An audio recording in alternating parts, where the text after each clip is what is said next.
News Saharanpur में कांग्रेस सांसद इमरान मसूद के दामाद शान मसूद के समाजवादी पार्टी में शामिल होने के बाद मसूद परिवार का पारिवारिक विवाद बढ़ गया है।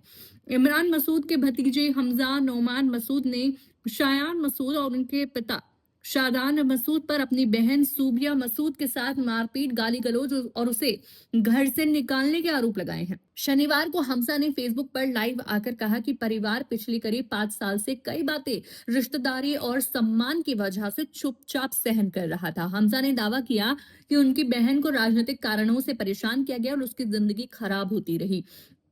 उन्होंने कहा कि परिवार के पास घर के अंदर की बातचीत और दूसरी घटनाओं की कई रिकॉर्डिंग मौजूद है। हमजा ने चेतावनी दी कि अगर विवाद इसी तरह बढ़ता रहा तो इन रिकॉर्डिंग और वीडियो को सार्वजनिक कर सकते हैं।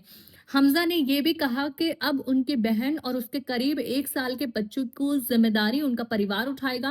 उन्होंने शायान के बच्चों की जरूरतों को लेकर भी आरोप लगाए। उनका कहना है कि शायान के बच्चे के डायपर तक के पैसे नहीं दिए। जब उनके पिता अस्पताल में जिंदगी की जंग लड़ रहे हैं, तब राजनीतिक विरोधी खेमे के लोग भी फोन पर हालचाल पूछ रहे हैं, लेकिन अपने ही रिश्तेदार परिवार के खिलाफ राजनीतिक गतिविधियों में लगे हुए हैं। हमजा नौमान ने कई लोगों का नाम लेते हुए कहा कि बीमारी के समय परिवार का साथ देना चाहिए। उन्होंने ये भी दावा किया कि उनके पास ऐसी बातचीत और रिकॉर्डिंग है जिनमें इमरान मसूद और उन्हें रास्ते से हटाने जैसी बातें कही गई। हालांकि इन दावों की स्वतंत्र पुष्टि सामने नहीं आई है। हमजा ने कहा कि उन्होंने अब तक परिवार की इज्जत और रिश्तेदारी की वजह से चुप्पी साधे रखी, लेकिन लगातार हो रही बयानबाजी के कारण उन्हें सार्वजनिक रूप से अपनी बात रखनी पड़ी। उन्होंने कहा कि उनकी बहन अकेली नहीं है और इंसाफ का फैसला जनता करेगी।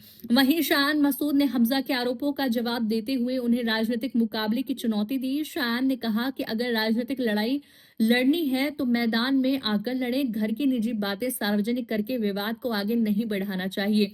उन्होंने दावा किया कि उनके पास भी कई बातों का जवाब है, लेकिन वो परिवार की निजी बातें सार्वजनिक नहीं करना चाहते।